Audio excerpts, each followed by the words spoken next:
elections aren't limited to choosing people to hold a political office. Sometimes we have some other things we can vote for, including something called a referenda, sometimes called a referendum. But basically, this is when the legislature puts up a law. They vote to put a law up in question form on the ballot for the voters to choose as to whether or not to enact the law. So it's basically a law passed by the legislature that's given to the people for approval by popular vote. And you sometimes see this. We had this in Western Pennsylvania in the late 90s. There was a movement for the Steelers and Pirates at that point were playing in Three Rivers Stadium, a multi-purpose stadium that was deemed really not useful at that point in time. And both the Steelers wanted a football-only stadium and the Pirates wanted a baseball-only stadium. And so there was a lot of discussion on how to pay for them. Pay for the stadiums. And so a proposal was made for a referenda in which the 8 counties surrounding Pittsburgh, including Westmoreland County, would add 1% to their sales tax, and that extra 1% would be used to pay for the stadium's construction. And it was voted down, actually, by a pretty large margin. However, politicians found tax money somewhere else and ended up building the stadiums. But that's an example of a referenda that was given to the voters of Western Pennsylvania. And it's always given in question form, and basically you check yes or no. I'm going to show you a little video clip from the 2012 election that showed some different referendum that were thrown out to the public. Today, in honor of this day, forget pop news, it's prop news today. Oh, Yes. Okay. In addition to voting for the candidates, there were several voter referendums on the ballots making news this morning, like California's Prop 37. This has been dubbed the Frankenfood prop, in which all genetically modified foods would have to be labeled in grocery stores. According to the Washington Post, more than 88% of corn and soy grown in the U.S., this slightly disturbing, is genetically modified in some way.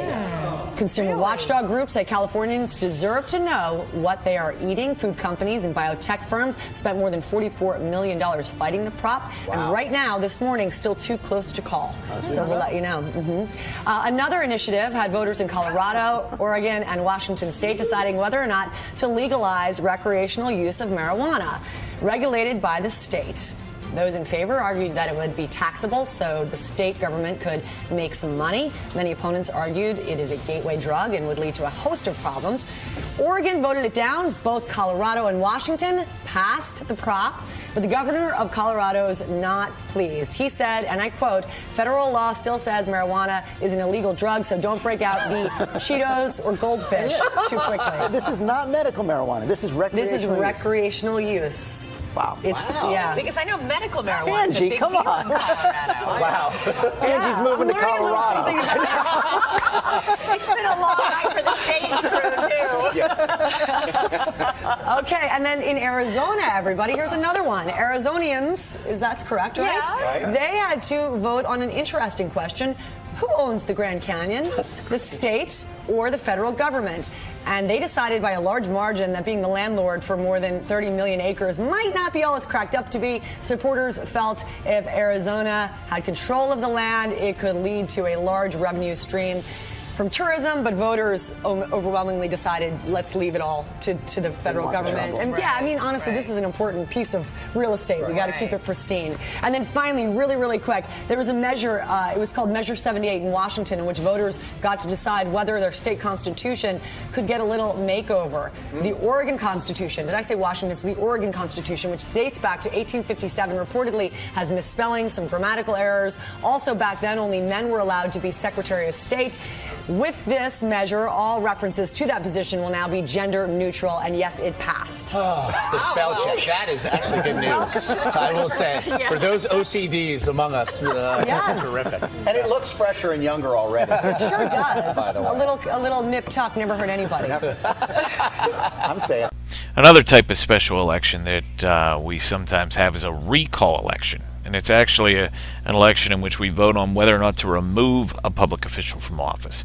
And it's usually utilized by the states For example, the state of California, if you recall, when the actor Arnold Schwarzenegger was governor, he took office after the previous governor had been removed through a recall election. Most recently, in Wisconsin, several state legislators and the governor were put up for a recall election. Here's a little video clip about that situation. The results are in this morning from recall elections in Wisconsin. The contests were seen as a referendum on Republicans who had limited union rights for state workers.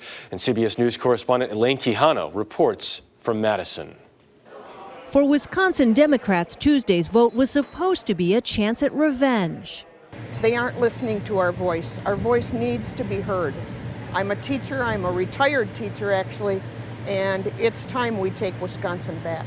6 Republican state senators faced a recall vote just months after the Republican governor stripped unions of their collective bargaining rights, arguing it would help close the state budget gap. Democrats fired back. 14 of them fled the state to avoid voting on the measure. While thousands of public employees took over the Capitol, Dick Wheeler has reported on Wisconsin's government for 40 years and says union members were outraged. It was an affront because they thought that they were being singled out. In the run-up to Wisconsin's recall elections, candidates and outside groups spent an extraordinary $30 million on political ads. When the votes were counted early this morning, Democrats gained 2 seats, but the Republicans held on to 4 others that were contested. Tonight, my constituents spoke, and guess what? We are on the path to recovery. We shall overcome someday. Democrats say the fight is just beginning. This is about people who are working to make a difference and serving people in the state, having a voice in their government. Republicans now hold the majority of seats in the state Senate by just 1 vote and face a highly charged political climate. Elaine Quijano, CBS News, Madison, Wisconsin.